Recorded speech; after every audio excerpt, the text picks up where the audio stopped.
はいどうも皆さんこんにちは。サーリーの河野健人です。今ですね、講演会をしに名古屋にやってきました。イエイ。その講演会はサタデープログラムっていう東海高校で行われる講演なんですけど、過去には加藤一二三さんとか伊沢さんとか松丸とかあと母校さんとか、そういう方々が、結構出演している、そういうイベントになってます。さっきまで新幹線で結構資料制作バタバタしてたんですけど、なんとか間に合わせたのでいい講演会ができるように頑張ります。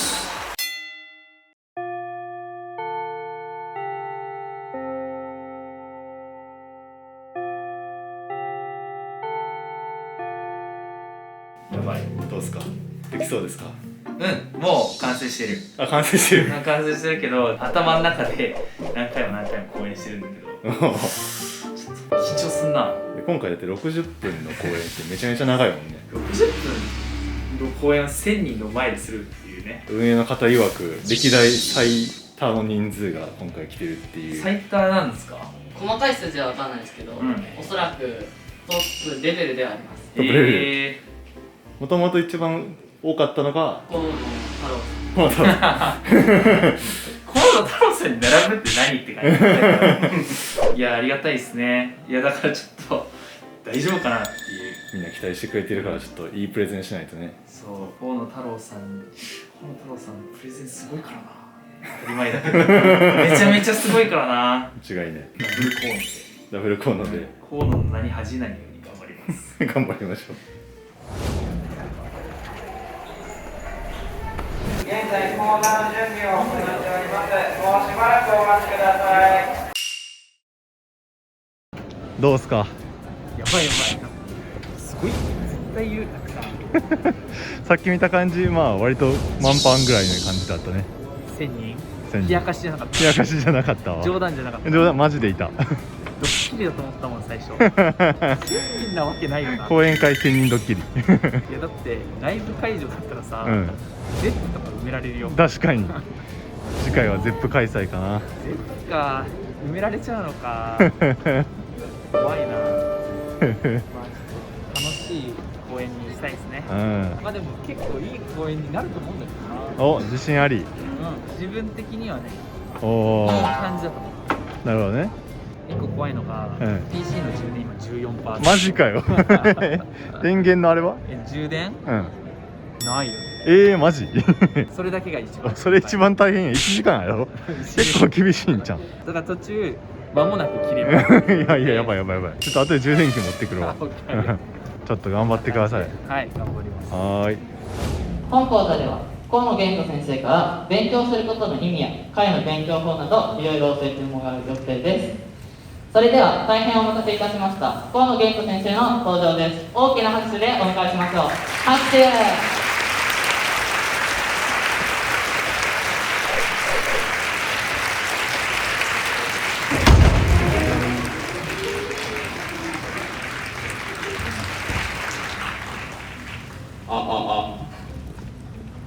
人多いですね。こんな多いと思ってなかったんで、大変緊張してるんですけども、河野健人と申します。よろしくお願いします。株式会社のスターリーというのを設立してまして、で今 YouTube チャンネルが、先日100万人を達成しましたと。で現在、河野塾イズムというオンライン予備校を開講してまして、これからすごいことになっていくので楽しみにしててください。では続きまして、せっかくね演目が勉強する意義と勉強方法なので、一応勉強する意義とはということを一応ね話しておきたいと思います。僕がね思う勉強する意義、5つありまして、まず1つ、将来の選択肢が増えると。それはそうですよね。例えばいい大学に進んだ場合、いい会社に入れる可能性も上がりますし、シンプルにいろんな知見を得ることによって、その知見があって初めて道っていうのは見えてくるので、そういう意味では将来の選択肢が増えますよと。で続いて優秀な人に恵まれる、これは結構でかくて、いい大学に入ることのメリットって人だと思うんですよね。その周りの人のレベルが高いからこそ、その目標としているところだったり視座だったりっていうのが高くて、そういう環境に自分の身があると自分もそれが当たり前っていうふうに感じていくんですよね。お互い切磋琢磨し合えるというふうに言いますか、その周りがいやこれぐらい毎日10時間勉強するのは当たり前でしょみたいなこうクラスを想像してみてください。そうしたらなんかいやじゃあ自分も10時間やらなきゃいけないのかなみたいな、そしたら気づいたら本当にそれが自分の中の当たり前になっていくんですよね。だからそういう優秀な人に囲まれて自分のその当たり前レベルっていうのを引き上げていけるっていうのは勉強する生き方だと思います。で3つ目が、勉強を通じて得意不得意に気づけると、皆さん勉強してる中でちょっとこれ向いてないなとかこれ好きかもっていうのあると思うんで、それってやってみないとわからないじゃないですか。自分がただやってないだけで実はやってみたら得意なものって結構あったりすると思うんですよね。それをもう食わず嫌いでやらないんじゃなくて、もう学校っていう反強制的に勉強させられる場がありますから、それを機に一旦本気で向き合ってみて、こういうのって自分は得意なんだ好きなんだっていうことに気づく場として、機能しうるのかなというふうに思います。で4つ目が人生力が身につく、ピンとこないと思うんですけど、勉強を通して得た考え方っていうのが勉強以外のいろんなところでも生きてくるよという話ですね。これは後で実例を通して実感してもらいたいかなと思います。で最後が、自分に自信がつくですね。これは例えば大学受験とかそういう、いろんな壁があると思うんですけど、その壁に向かって、頑張っていって、でそれを乗り越えた先にその自分の成功体験っていうのがどんどん積み重なっていくわけですよね。でその自分の成功体験があるからこそ結局次の何か、挑戦ができるわけだし、そういう意味で勉強を通して小さな成功体験を積み重ねていけるっていうのが、勉強の意義かなというふうに思いますと、こんな感じでね5つ並べたわけですけど、僕が高校生の時こんなこと考えたことなかったですね。皆さんも考えてないと思うんですよ。だし日々の勉強の中でちょっと勉強を通して自分はこういうの得意なのかな、自分はどういうのが得意なのかなみたいな考えながら勉強する人いないですし、5つあるよ、なんか勉強っていいんだなっていうふわっともう持っとくだけでいいと思ってて、この5つに関しては勉強を結構やって本気で取り組んで、その先に振り返ってみると自分にとって勉強はこういう意味があったなっていう後付けで、実感できていくものだと思うんですね。こんなん言われてもピンとこないんですよ、ね、優秀な人に恵まれるどういうことっていう感じだと思うので、何が言いたいかというと、こんなことをそんな意識しなくてよくて、とりあえず目の前の壁を越えろっていうことを伝えたいですね。多分皆さんちょっと高校生かと思ったけどそんなことないんですね。僕中高生のつもりで結構この後の構成練っちゃってて、そんなことないかいって思いながら話してるんですけど、じゃあ皆さんちょっと中高生じゃない方も中高生になりきって聞いてください。受験迫ってますよね皆さん。なので、その受験とかそういう分かりやすい壁っていうものが、今後の人生の中で結構たくさんありますよと。で資格試験とかも僕の場合は結構受けましたし、そういう分かりやすい壁っていうものを適切な壁、自分が努力すれば乗り越えられるであろう壁っていうのをちゃんと設定していって、でその壁に向かって日々ちゃんともうひたむきに努力してもう超えていくと、それを繰り返していく中でさっき言ったような5つの意義っていうのも後々気づいてくるものですし、とにかくがむしゃらに頑張りましょうっていうことを伝えたいなという感じですね。事例チャット GPT っていうものを使ってちょっと遊んでみようと思います。ちょっとチャット GPT 知ってるよっていう方結構いますね。でも意外と知らない人も多いですね。チャット GPT って結構最近話題になってるサービスでして、すごいんですよ。AI と話せちゃうんです。話せるどころじゃなくて AI で、ね、いろんなことが聞けるんですね。これがチャット GPT の画面なんですけど、下に例えば「こんにちは」って打ち込むと「こんにちは、お元気ですか?」ちょっと文字小さいけど「何かお力になれることがありますか?」だって。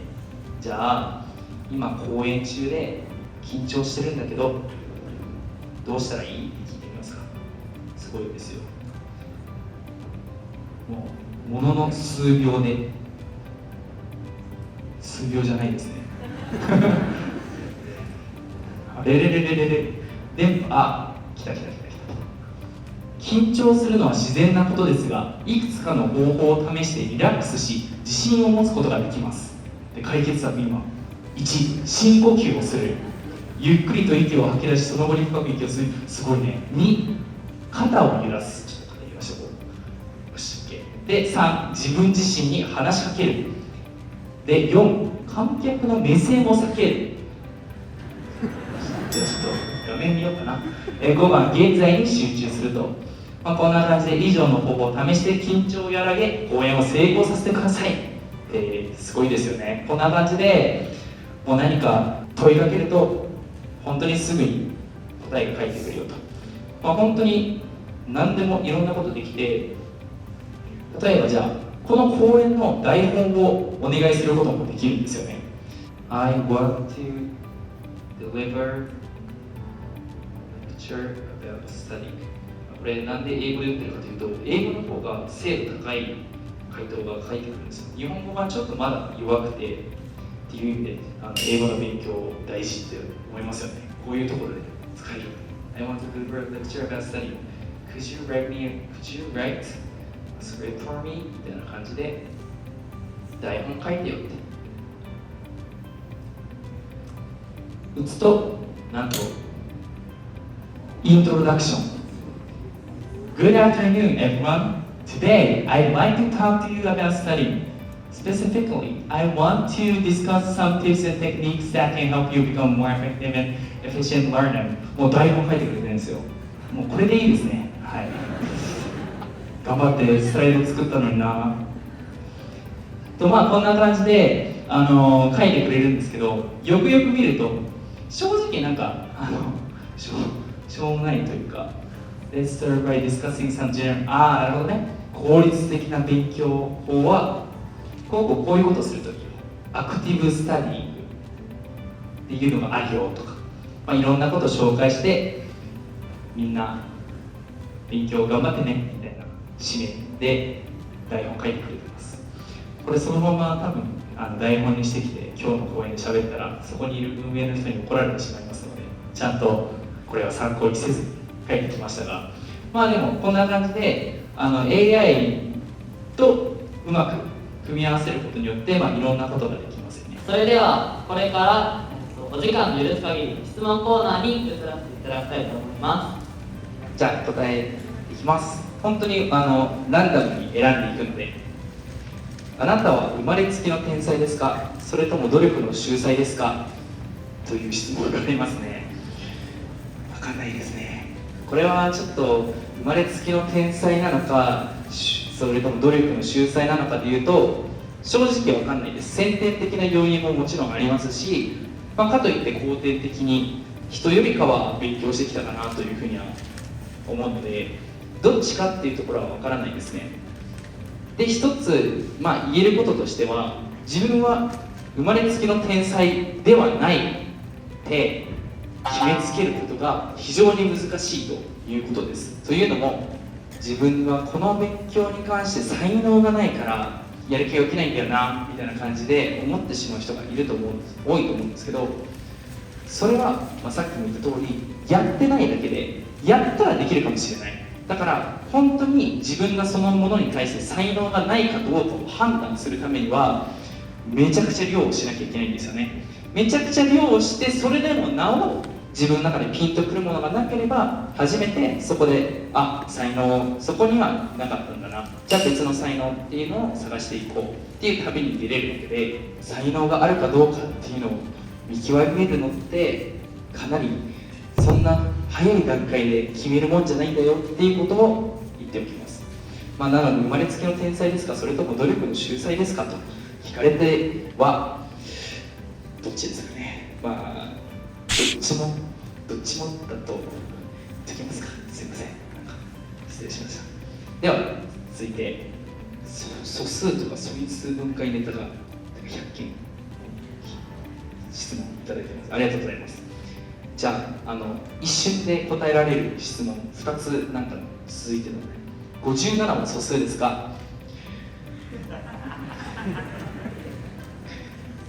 3×19 なんですけど、グロタティ素数という命名されているので難しいですね。合成数です。はい、続いて2023話を素因数分解すると7×7×17 ですかねみたいな。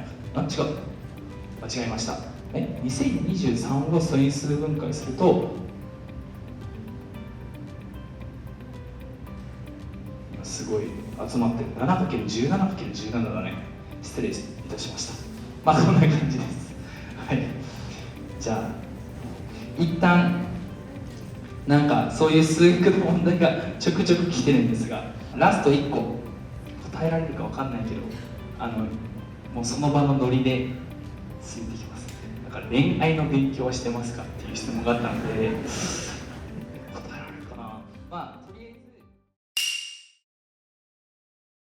ずお疲れーす。疲れたー楽しかったねなんか悪くなかった気がする。うんね、めちゃめちゃ受けてたね。うん、よかったー乗り切ったー。緊張した。そう、まあ普段さ、こう YouTube のカメラの前に話してるから、こんな感じで、はいはい。